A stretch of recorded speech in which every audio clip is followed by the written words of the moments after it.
이 세상을 보게 되어지면은 항상 두 세계가 공존해 나가고 있습니다. 빛이 있는가 하면 어둠이 있습니다. 진리가 있는가 하면 진리가 아닌 것이 있습니다. 높은 것이 있는가 하면 낮은 것이 있고, 하늘이 있는가 하면 땅이 있는 것이 바로 그 이해입니다. 뿐만 아니라 선한 것이 있는가 하면 악한 것도 있어요. 좌가 있는가 하면 우도 있어요. 보수가 있는가 하면 진보도 있어요. 천국이 있는가 하면 반드시 지옥도 있어요. 이생이 있는가 하면 다가오는 내생도 있어요. 남자가 있는가 하면 여자도 있어요. 젊은이가 있는가 하면 어르신들, 노인분들도 계셔요. 이같이 서로 존재하여 공존해 나가는 것이 이 세상 모습입니다. 그리고 우리가 소중하게 쓰는 공구를 한번 보세요. 공구를 보게 되어지면 볼트, 너트라고 하는 암놈과 순놈이 있어요. 암수, 나사가 있어야 조립이 가능해요. 우리 교회는 이게 철골 구조물이라 건축하면서 옆에서 지켜보니까 이 큰 철골들을 볼트하고 너트가 조여요. 암수, 나사가 조여져서 이 건물이 완성되는 것을 지켜보았어요. 이와 같이 암수, 나사가 있어 조립이 가능하기 때문에 100층 이상의 건물도 지을 수 있습니다. 이와 같이 두 세계는 따로 있어요. 그러나 절대로 그렇지 않아요. 반드시 있어야만 하는 것, 절대적인 상대, 바로 같이 공존해 나가는 거예요. 최고로 좋은 것은 반반씩 있으면 참 좋아요. 마치 공구, 볼트와 나트를 다 잘 쓰기 위해서는 암수, 나사가 똑같이 있어야 돼요. 볼트만 가득 있고 너트가 없어요. 암나사만 많이 있고 순놈 나사가 없다? 그럼 못 써요. 같이 있어야 돼요. 같이 있어야만 조립이 가능해서 다 사용할 수 있어요.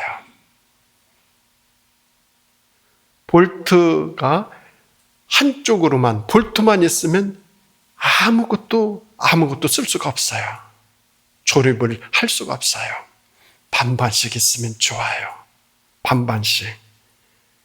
그런데 인생이 그렇게 됩니까? 아니에요. 우리 사람들이 살아가는 인생의 모습을 보면 한쪽으로 치우쳐요. 자꾸만 치우쳐요. 이것이 심하면 혼돈이 발생해요. 세상이 심한 갈등에 빠집니다. 그렇게 되면 모두가 불행하게 되어져요. 그래서 서로 대치하기도 하고 견제하기도 하고 갈등하면서 때로는 조화를 이루어 나가기도 해요. 이 세상 모든 사람은 누구든 이 두 세계 중 하나에 속하여 있습니다. 나는 중간이야 라고 말하는 사람 있을 수 있지만 엄밀히 따지면 중간은 없는 것 같아요. 자세히 보면 어느 한쪽으로 치우쳐 있어요. 더 치우친 사람도 있고 덜 치우친 사람이 있을 뿐이에요. 그런데 이것은 종교에도 마찬가지예요. 세상에는 종교가 참 많아요. 그런데 그 수많은 종교들을 크게 두 세계로 나눠 본다면 하나는 유실론적 종교이고 하나는 무신론적 종교예요. 유실론자들은 하나님을 믿는 사람들이에요. 무신론자들은 신의 존재를 믿지 않아요. 이 세상의 사람은 모두 이 두 세계에 속하여 있습니다. 나는 이것도 저것도 아니다라고 말하는 사람이 있겠지만서도 엄밀히 말하면 중간 위치는 없는 것 같아요. 오늘 이 세상은 이 두 세계가 존재하며 갈등하고 대치를 합니다. 그래서 세상이 참으로 시끄러워요. 오늘 읽은 성경 본문에서도 이런 두 세계에 대해서 말씀해 주고 계셔요. 무신론적 세계관과 유신론적 세계관입니다. 1절 말씀을 보면 어리석은 자는 그 마음에 이르기를 하나님이 없다 하도다 말씀하고 있어요. 무신론적 세계관이에요. 이는 외적으로 하나님을 부인하고 자기 뜻대로 사는 사람들을 말하고 있어요. 무신론적 세계관은 하나님의 존재를 격하게 부정해요. 인간의 경험과 자신의 생각을 중시해요. 언제나 내가 모든 것의 중심이 되어져 있어요. 그리고 자연과 현실 세계를 넘어 있는 하나님의 세계, 영적인 세계, 내세는 인정하지 않아요. 오늘 현실 세계만을 강조해요.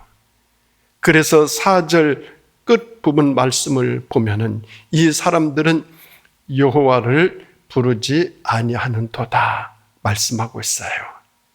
그래서 이 세계관을 닫힌 세계관이라고 불러요. 그러나 유신론적 세계관은 5절 말씀을 보면 그들은 두려워하였으니 하나님이 의인의 세계에 계심이다라고 말씀하였듯이 하나님을 두려워하는 가운데 살아가고 있어요. 뿐만 아니라 6절 말씀을 보면 오직 여호와는 그의 피난처가 되시도다. 유신론적 세계관을 사는 사람들은 하나님이 그들의 피난처예요. 이것이 바로 유신론적 세계관이에요. 이 유신론적 세계관은 현재의 자연 세계와 지상의 세계를 넘어 천상의 세계를 바라봅니다. 그리고 현실의 세계를 넘어 영적인 세계를 바라봅니다. 오늘의 역사를 넘어 다음의 세계를 내다봅니다. 그래서 이 세계관을 열린 세계관이다. 열린 세계관이다. 이렇게 말씀하고 있습니다. 닫힌 세계관은 하나님께서 오늘의 세계와 역사를 향하여 간섭하고 영향을 미친다는 하나님의 섭리를 부정해요. 그래서 닫힌 역사관이라고 그래요. 이 닫힌 역사관 속에서는 인생의 엄숙함이나 하나님에 대한 두려움이 없어요.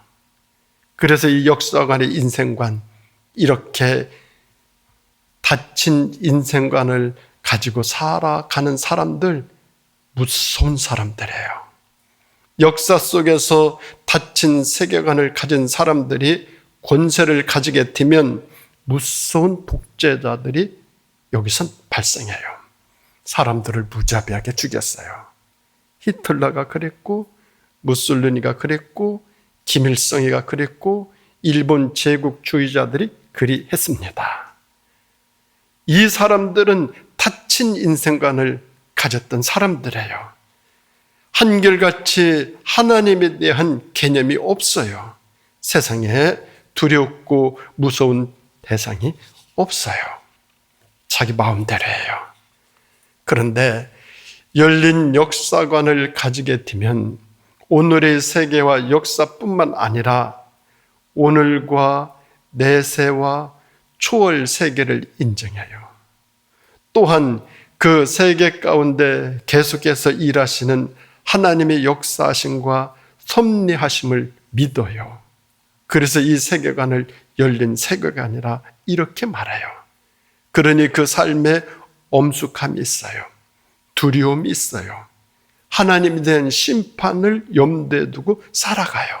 그러니 막 살아갈 수가 없어요. 늘 진지해요. 늘 겸손해요. 하나님 앞에 살아가는 자세로 자기 삶을 만들어가요. 타락을 해도 정도를 넘지 않고 크게 타락하지 않아요. 죄를 지어도 정도를 넘지 않고 흉악한 죄 짓지 아니하려고 해요. 또한 넘어져도 아주 넘어지지 않고 금방 다시 일어서요. 이렇게 이 세상에는 이 두 세계관이 공존하고 있어요. 반반이면 참 좋아요.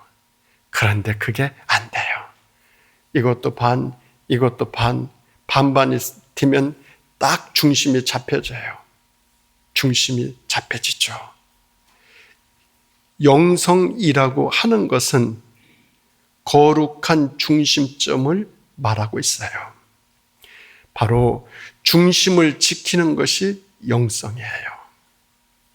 영성이 있는 사람들의 모습은 치우치는 삶이 아니에요. 중심을 잡으려고 하는 공존의 삶이에요. 바로 중보의 삶이에요. 어디에서든지 한쪽으로 치우치는 그런 삶이 아니라, 그런 모습이 아니라 중심을 잡으려고 노력하는 삶이 참으로 중요하죠.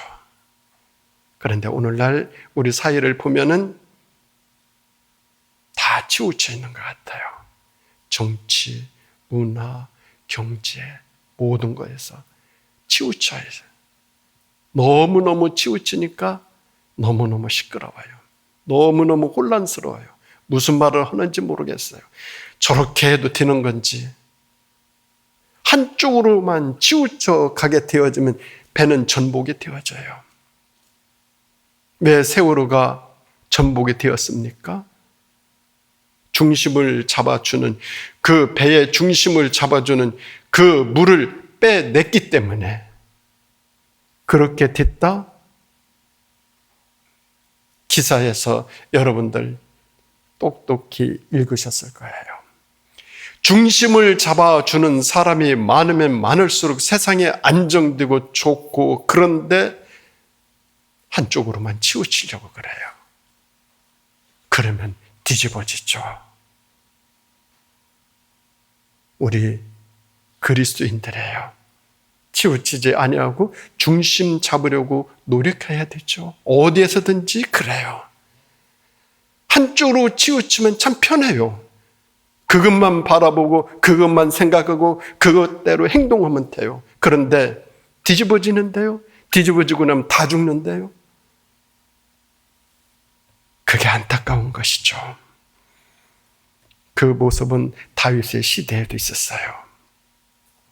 많은 사람들이 하나님의 백성들이라고 자칭하지만 부패하고 타락하여 하나님을 무시하고 사는 것, 그것이 다윗이 보기에 몹시 안타까웠어요. 그래서 그 모습을 보면서 통탄하면서 너희들이 바로 무신론자들이다 지적하고 있어요. 껍데기와 모양은 하나님의 백성이지만 그 안은 무신론자들보다 더 타락하고 부패하여 있음을 다윗은 지금 너무너무 가슴 아파하고 있어요.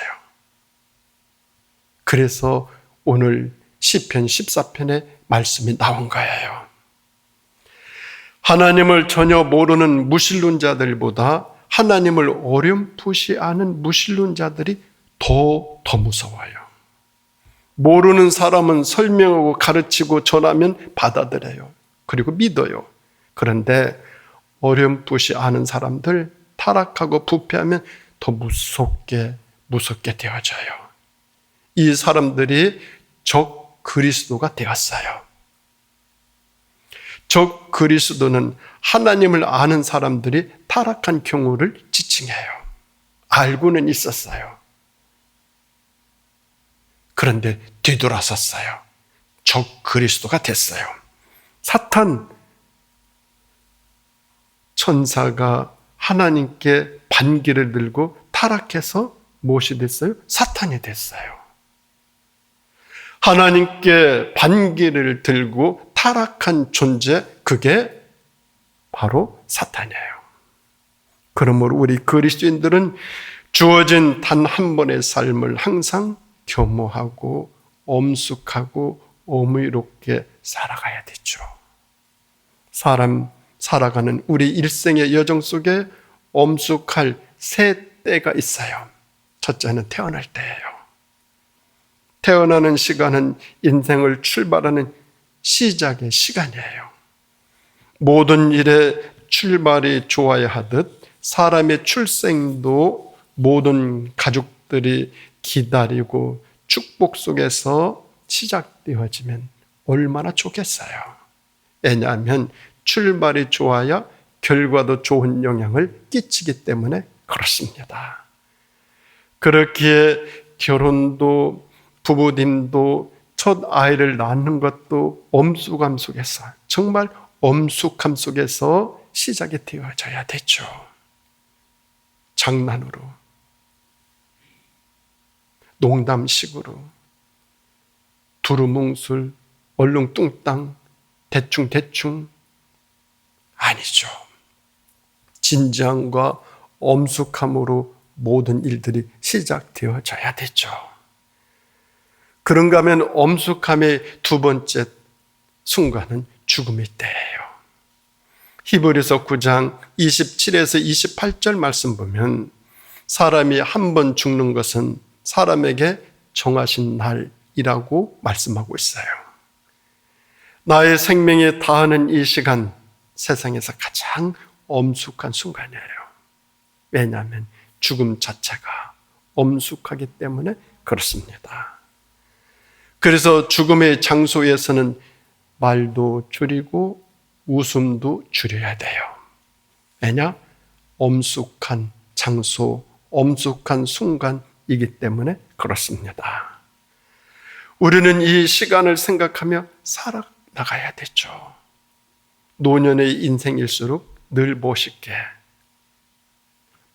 갈 수 있도록 멋있게 살아야 돼요. 그것이 우리들에게 주어지는 아름다운 마지막 때의 모습이에요. 그런가 하면 세 번째 엄숙한 순간이 있어요. 그때가 언젠가 하나님 앞에 서는 때예요.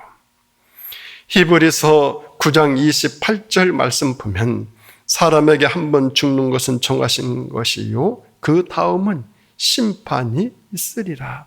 그 다음은 심판이 있으리라. 심판의 자리예요. 우리 이 세상에서 심판받는 자리가 어떤 자리입니까? 법정에서 재판받을 때 아닙니까? 그런데 그 재판을 내 마음대로 이렇게도 하고 싶고 저렇게도 하고 싶고 그렇게 할 수 있습니까? 그렇지 않아요. 판사로부터 재판을 받는 순간은 너무 떨리고 무섭고 그런 순간 아닙니까? 저도 재판을 받아본 적이 있어요. 언제 재판을 받았느냐? 우리 교회 공사하다가 IMF가 오는 바람에 여기 시공업자에게 이렇게 물건을 납품한 사람들이 시공업자에게 돈을 못 받았어요. 교회에서는 지불을 했는데. 그러니까 그 사람들이 이렇게 저한테 돈을 달라고 소송을 걸었어요.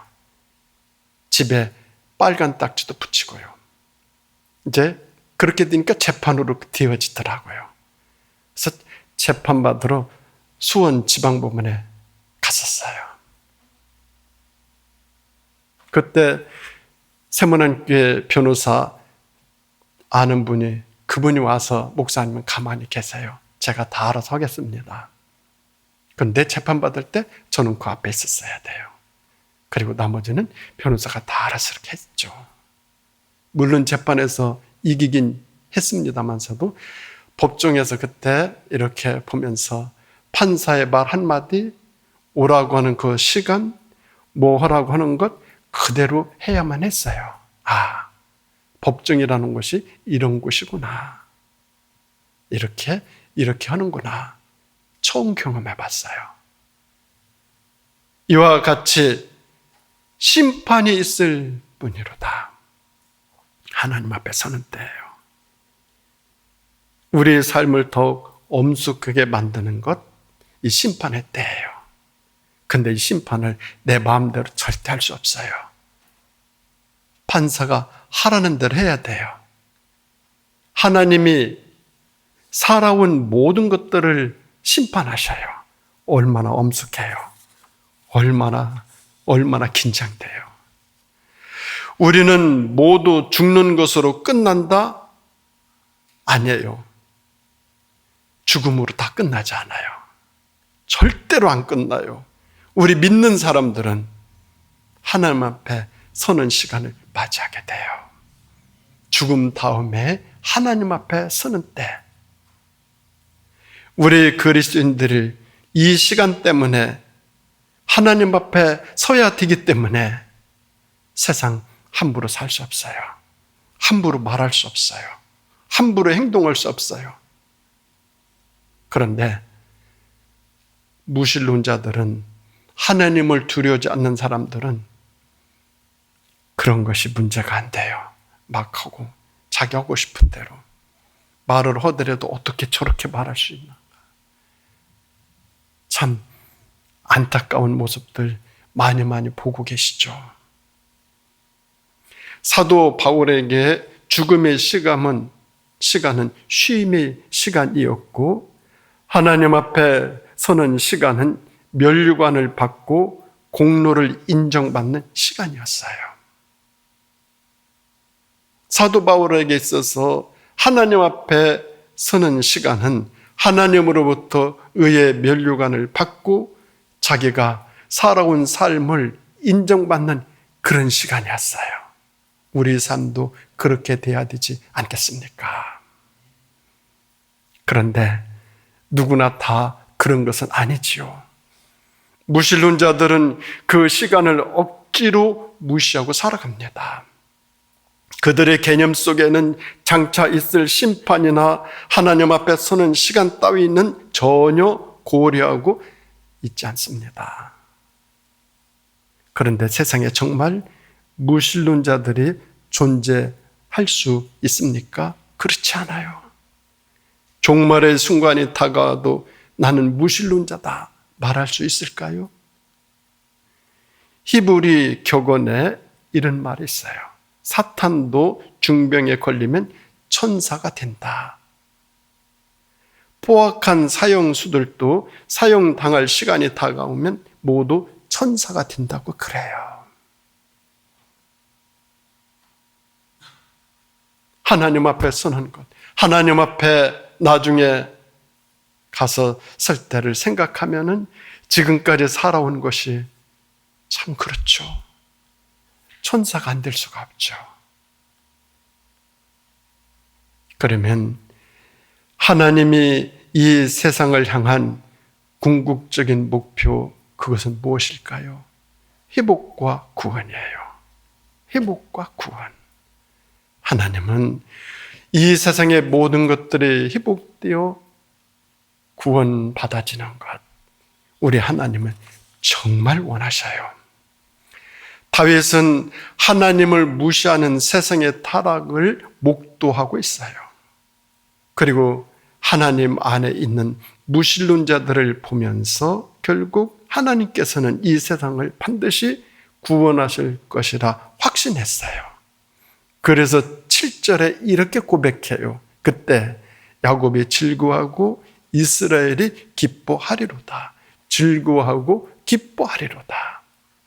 하나님이 베풀어 주시는 회복과 하나님이 구원해 주시는 그 모든 것을 확신 있게 다윗은 바라보고 있어요. 우리 하나님의 궁극적인 목표는 세상의 회복이고 구원이기 때문에 다윗은 이것을 강조하고 있어요. 그래서 하나님은 세상을 회복시키기 위해서 구속의 절차를 밟으셨어요. 그래서 세상의 독생자 예수 그리스도를 보내주셨어요. 하나님은 예수 그리스도의 구속을 통하여 이 세상을 회복하셨어요. 그 회복이 무엇이냐? 공존의 삶이에요. 같이 함께 더불어 어울려서 그렇게 살아가라 이 세상을 만드셨어요. 그걸 하나님이 원하셔요. 그래서 이 세상의 모든 그리스도인들은 이 구속의 프로그램에 의해서 회복된 사람들이에요. 이렇게 구속에 참여한 성도들은 본래 하나님이 세상을 창조하시고 만드신 목적을 충실히 준행해 나가야 돼요. 충실히 준행해 나가는 삶이 바로 공존의 삶이에요.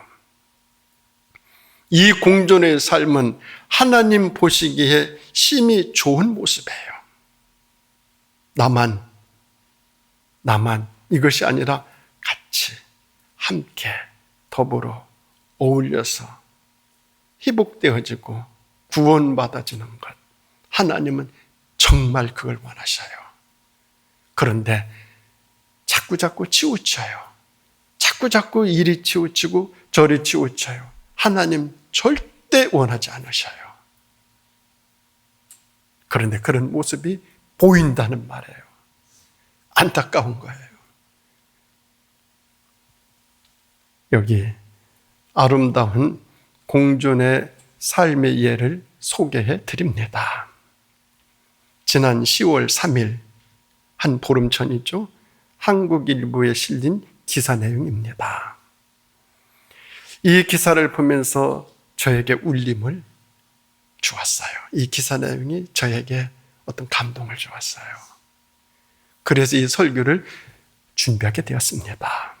그 내용은 현대차 그룹이 소방관들에게 회복 지원 버스라는 걸 기증하게 된 자세한 이야기였습니다.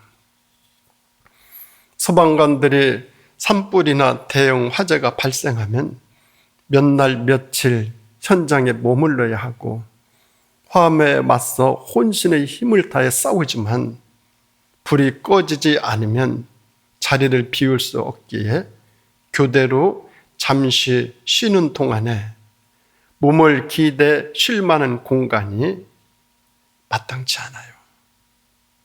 그래서 바닥에 주저앉아 휴식을 취해요. 쪼그린 채로 컵라면으로 간식 열량을 보충해요. 그런 어려움을 알고 이 현대차 그룹이 소방관들에게 회복 지원 버스라는 것을 기증해서 화재 현장에서 소방관들이 편하게 잠시라도 쉬면서 수분과 열량을 충분히 보충할 수 있는 공간을 제공하게 되었다는 그런 기사였습니다. 이 그룹 회장은 처음 회복 지원 버스 기증을 결심하면서 이렇게 말했다고 합니다. 우리 사회를 위해 헌신하는 소방관들을 돕는 것도 우리가 가장 잘하는 걸로 하자. 그리고 꼭 필요한 자동차를 만들어 그분들에게 드리자. 그리했다는 거예요. 처음 소방관들에게 회복 지원 버스를 기증하기로 했을 때 이 회장의 지시는 딱 한 가지였다고 그래요. 소방관들이 꼭 필요한 걸 최대한 많이 듣고 버스 내부를 최고로 꾸며 만들라는 지시였다는 거예요. 그리하여 이것을 맡은 책임자는 밤낮 없이 소방청 실무자와 통화하였고 해외의 사례와 논문까지 찾아 꼼꼼히 자료를 모아 열심히 공부하였고 회복 지원 버스 설계를 하는데 3가지에 집중했다는 거예요. 첫째는 소방관들이 머무는 동안 개별적으로 충분한 휴식을 할 수 있는 그런 기능을 다 갖추자. 두 번째는 충분히 소방관들이 쉬는 동안 물이나 음식이나 모든 것들을 최고로 충분히 보충할 수 있도록 그렇게 하자. 그리고 3번째는 무거운 장비와 화재로 인한 오염 물질로부터 소방관들이 안전하게 보호받을 수 있도록 오염되는 것을 방지하게 하자 였다는 것입니다. 최고의 소재로만 넣다 보니 처음 세웠던 예산의 계획을 훌쩍 넘었어요. 버스 한 대당 7억 원 이상이 들었어요. 그때 회장은 더 꼼꼼히 살펴 최고로 만들라고 지시했고, 버스에 배치된 기구의 경첩까지도 가장 좋은 내구성을 가진 것을 쓰고, 설계가 끝나더라도 혹시 제작 과정에서 더 필요한 게 있으면 더 보충해라 강조했다고 그래요. 마치 선한 사마리아인처럼 내가 비용이 더 들면 나중에 와서 내가 더 지불할 테니 이 사람 최고로 치료를 해주어라 했던 것처럼 그랬다는 거예요. 이에 소방관들은 진심으로 만들어줘 고맙습니다, 이렇게 반응했다는 거예요. 진심으로 만들어줘 고맙습니다. 그러자 그룹에서는 앞으로도 이런 버스가 필요한 곳이 있다면 더 기증하겠다는 각오라는 거예요. 제주도에도 만들어줬는데 제주도는 육지에서 쓰는 그런 차하고 틀리대요. 수소로만 이렇게 만들어서 11억 원 이상이 더 들었대요. 그때 기증했대요. 그 기증한 것을 가지고 기사를 썼어요. 그 내용을 쭉 봤어요. 정말 선한 사마리아 같은 마음으로 이렇게 하는구나, 감동이 되었어요. 이 이야기는 우리 사회의 중심을 잡으려고 노력하는 아주 좋은 예라, 이런 생각이 저에게 다가왔어요. 치우침에서, 부의 치우침에서, 권력의 치우침에서, 지식의 치우침에서 공존으로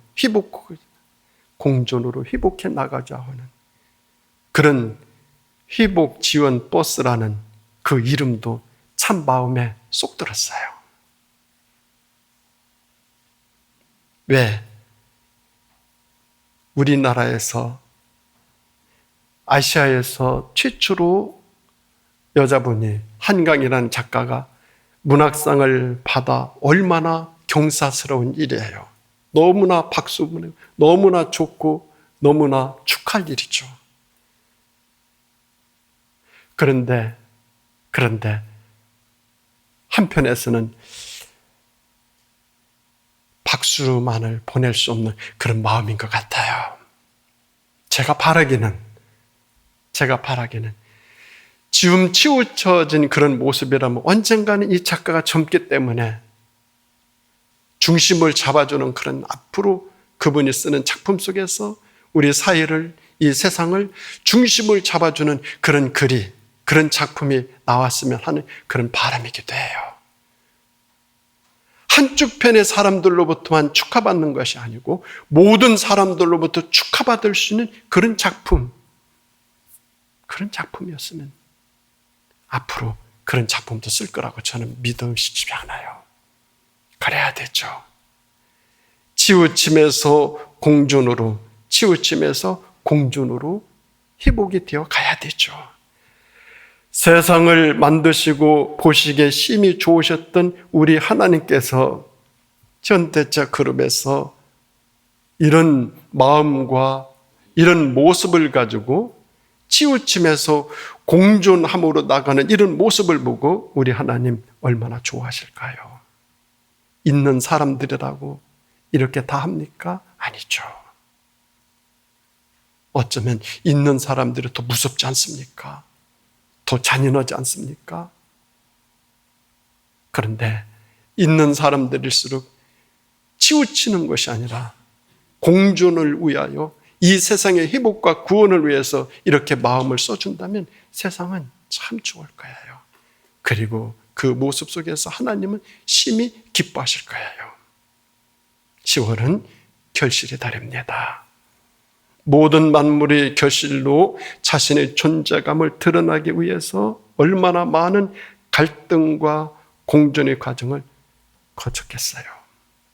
올여름 같은 폭염, 폭풍의 관랑, 매서운 혹한, 모진 시련과 힘든 과정을 거쳐 아름다운 결실을 이뤄냈어요. 그리고 세상에 내놨어요. 사랑하는 성도 여러분, 우리들이 살아가는 이 세상은 다 치우쳐 가는 것처럼 보이지만은 모든 것들이 갈등과 공존의 과정을 거치면서 이 세상은 하나님의 섭리 속에서 존재해 나가요. 자기가 치우치는 쪽으로 힘이 세다고 해서 금방 어떤 일이 벌어질 것 같아요? 아니에요. 그럼 다 죽어요. 그 중심을 잡아주는 사람들이 반드시 있어요. 하나님이 중심을 잡고 계셔요. 그리고 그 중심을 잡을 수 있도록 하나님이 섭리하고 계셔요.